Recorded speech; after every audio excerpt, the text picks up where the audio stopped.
Iran is back again. ইতিহাস সাক্ষী, এই কথাটা আপনি আমি সকলেই জানি। আপনার যত বড় বড় ক্ষতি ব্যক্তি জীবনে আপনাকে ধ্বংস করার জন্য যত বড় প্রচেষ্টা দূরের মানুষ দ্বারা কখনোই হয় না, যার কারণে একটা নাম আছে মীর জাফর। খুবই কাছের মানুষই আপনার সাথে বিশ্বাসঘাতকতা করবে এবং আপনাকে ধ্বংস করার জন্য সবচেয়ে বড় ভূমিকাটা তারাই প্লে করবে। এই কথাটা আরো একবার প্রমাণিত ইরানের ইস্যুতে।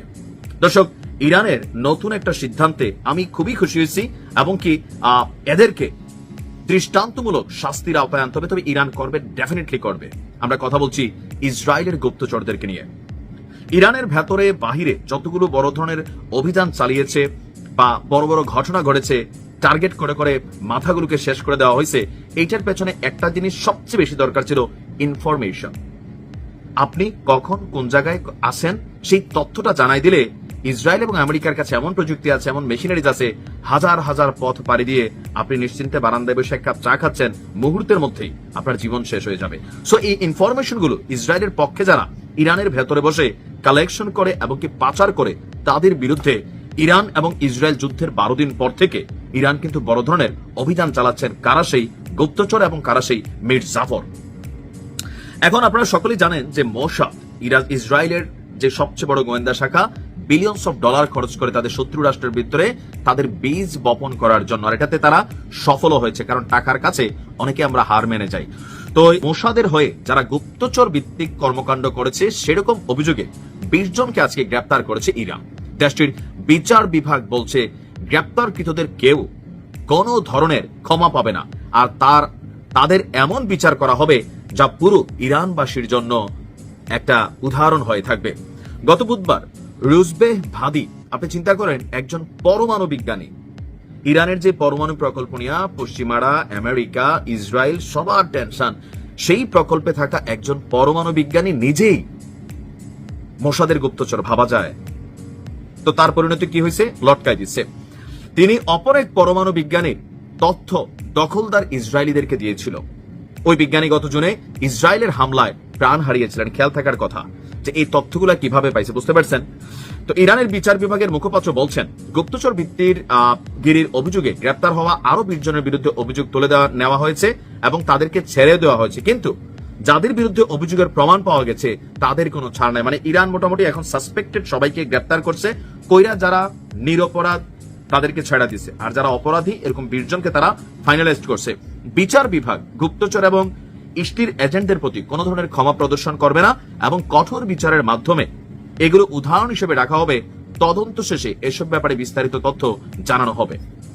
আমরা সকলেই জানি যে ইরানের যে পারমাণবিক অ্যাক্টিভিটিস, সেখানে বেশ কিছু সামরিক কর্মকর্তা, পরমাণু বিজ্ঞানীকে শাহাদাত করা হয়েছিল, আর এর পেছনে ফুল যে গেমটা খেলছে এই ভেতরে ফাঁদ পেতে থাকা গুপ্তচররা। খেয়াল আছে নিশ্চয়ই যে ইরানের যে আকাশ প্রতিরক্ষা সিস্টেম সেটাকেও ভেতর থেকে কারা জানি ডিসেবল করে দিছিল, এরাই কিন্তু তারা। দৃষ্টান্তমূলক বিচার হওয়া উচিত। আমার এই ভিডিওটার প্রথমে 1 মিনিট আমি কথা বললে বুঝতে পারবেন বিষয়টা ইরান কিভাবে কাজ করছে। আমাদের দেশের রাজনীতিবিদরা তারা একটা সিস্টেমে চলে। ধরেন আপনার একজন এমপির সাথে ভেজাল হয়েছে, তবে এমপির ছেলের সাথে আপনার ভেজাল হয়েছে, আপনি সুযোগ পাইয়া তার একটা থাবড় চটকানা দিয়ে দিলেন, এরপরে আপনার কপালে কি ঘটবে? এখন এমপি সাহেব কি সরাসরি আপনার ডাকাইয়া থাপড়াবে? না। এমপির ছেলেও কি সরাসরি থাপড়াবে পাবলিকলি? না।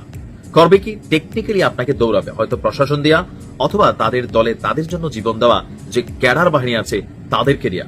দরকার হচ্ছে আপনাকে একটা শিক্ষা দেওয়া আর ভয় তৈরি করা। এতটুকু বুঝতে পারছেন তো? তাহলে ভিডিওর বাকিটা আপনি বুঝে যাবেন।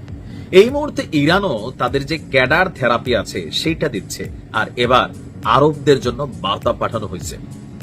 আল-আকসা নিয়ন্ত্রণে নিয়ে গেছে ইসরায়েল, পুরো গাজা দখল করবে, কিন্তু আরব রাষ্ট্রগুলোর পক্ষ থেকে নিন্দা জ্ঞাপন করা ছাড়া বড় ধরনের কোনো পদক্ষেপ আপনি দেখেন নাই।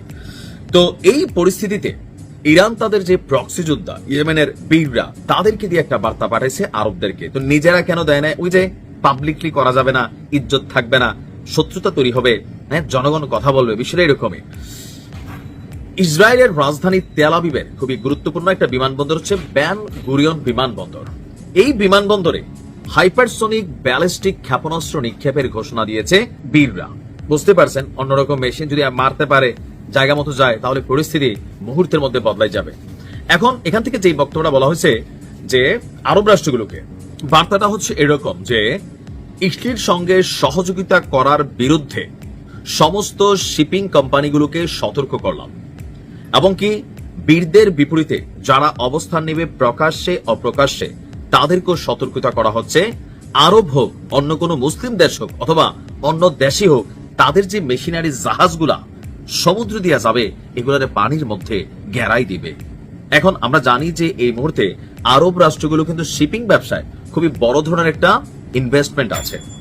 এটা মোটামুটি আপনারা জানেন যে কাতার, লাইক দুবাই, সৌদি আরবিয়া, আরো যে উন্নত রাষ্ট্রগুলো আছে তাদের কিন্তু শিপিং কর্পোরেশনে খুবই বড় ধরনের ব্যবসা আছে। দুদিন যাবৎ বীররা আপনার আরব রাষ্ট্রগুলোর কোনো জাহাজকে ডিস্টার্ব করে নাই অথবা কোনো জাহাজের বিরুদ্ধে অভিযানও পরিচালনা করে নাই।